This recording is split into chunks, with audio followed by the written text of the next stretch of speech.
Herkese merhaba, Nefis Tatlar Durağı'na, kanalıma hoş geldiniz. Bugün kabak mücveri tarifini paylaştım. Hem çok sağlıklı hem de çok lezzetli. Sadece 5 dakikada hazırlayıp fırına verebilirsiniz. Bu lezzetli tarifin tüm detaylarını sizler için paylaştım. Bu arada hala kanalıma abone değilseniz abone olmayı, beğeni yapmayı ve bu videoyu sonuna kadar izlemenizi önemli rica ederek sizleri daha fazla bekletmeden hemen tarifime başlıyorum. Tarifim için 3 adet kabak kullandım. Kabakları güzelce yıkadım. Ardından üzerine çizik atıyorum. Dilerseniz kabakları şeritler halinde de soyabilirsiniz. Hiç fark etmez. Hemen sonrasında rendenin kalın gözünde kabakları rendelemeye devam edeceğim.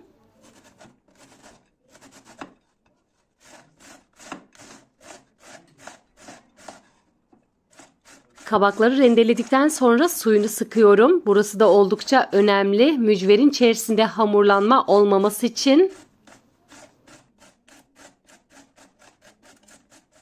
Sizlerin de gördüğü gibi avucumun içerisinde sıkarak kabakların suyunu tamamen almış oluyorum.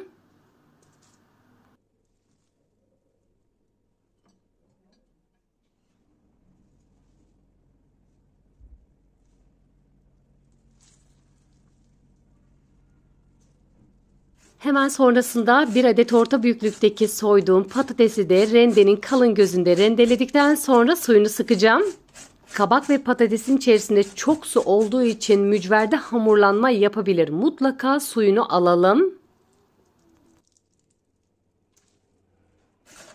Bir adet havucu da rendeledikten sonra diğer malzemeleri birleştirmeye geçeceğim.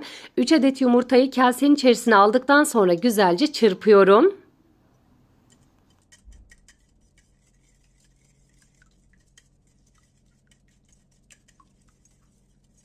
Hemen sonrasında üzerine 1 su bardağı süt, 1 su bardağı yoğurt.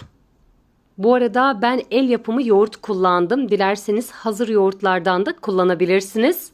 Yarım su bardağı ayçiçek yağını da ekledikten sonra karıştırmaya devam ediyorum.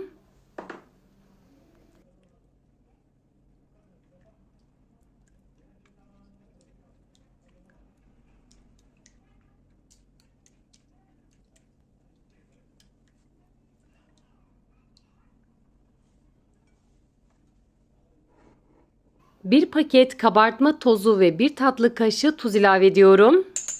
Kabartma tozu homojen kıvama gelene kadar karıştırmaya devam edeceğim.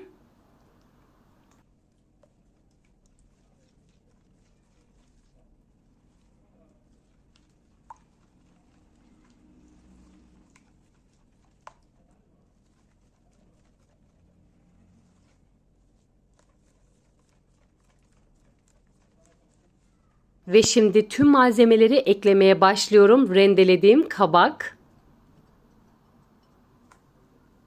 havuç,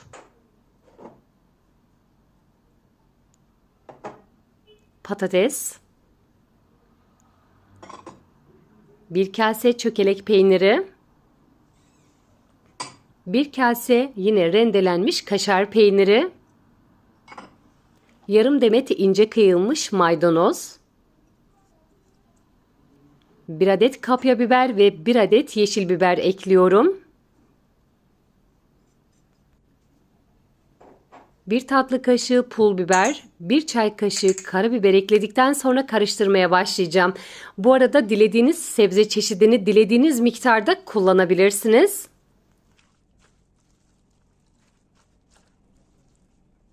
Sebzeler hafif karıştıktan sonra üzerine ununu ekleyeceğim. Tarifim için ise 3 su bardağı un kullandım. Bu arada un miktarını mücverin katılık oranına göre ayarlayabilirsiniz. Çok fazla katı olmaması gerekiyor.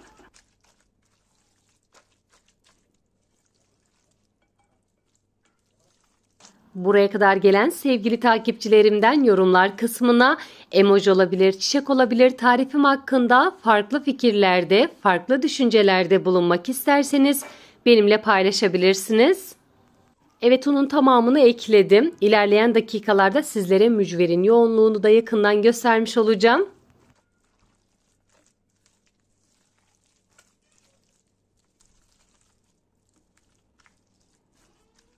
Ve şimdi yağlı kağıt serdim. Orta büyüklükteki fırın tepsisinin içerisine hazırladığım mücver harcını ekliyorum. Bu arada mücver harcının yoğunluğunu sizler de görüyorsunuz. Çok fazla katı olmayacak şekilde hazırladığım iç harcını şimdi tepsinin her tarafına yaymaya devam edeceğim. Videomun bu kısmına kadar geldiyseniz eğer hangi ülkeden veya hangi şehirden izliyorsanız yorumlar kısmında benimle paylaşabilirsiniz. Yine videomu beğendiyseniz eğer sevdiklerinizle, arkadaşlarınızla, sosyal medya hesaplarınızdan paylaşırsanız çok sevinirim.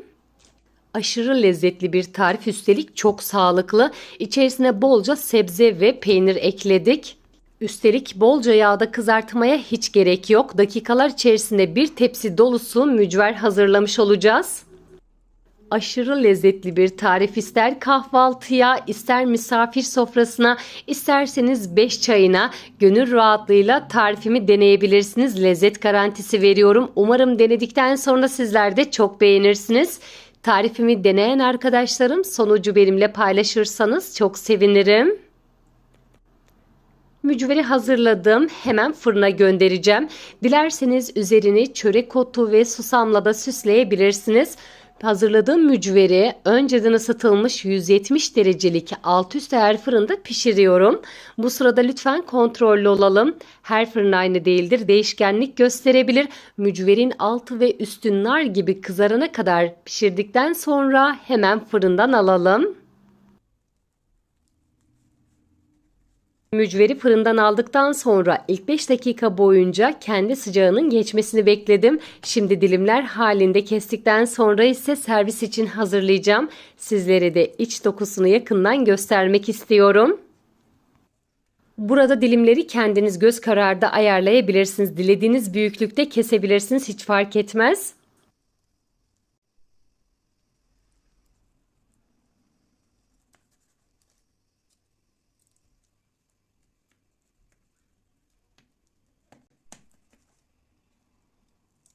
Kabak mücverini bu yöntemle yaparsanız içerisinde hamurlanma olmayacak ve sebzeler tam orantıda pişecek.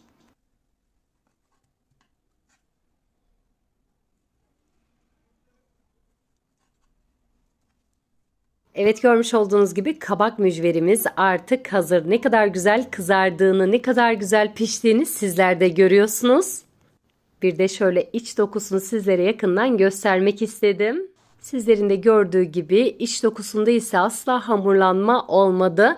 Yine bir tarifimin daha sonuna geldim. Bir sonraki tarifimde görüşmek dileğiyle. Beni izlediğiniz için hepinize çok teşekkür ediyorum. Şimdiden hazırlayacak olanlara afiyet olsun. Hoşça kalın.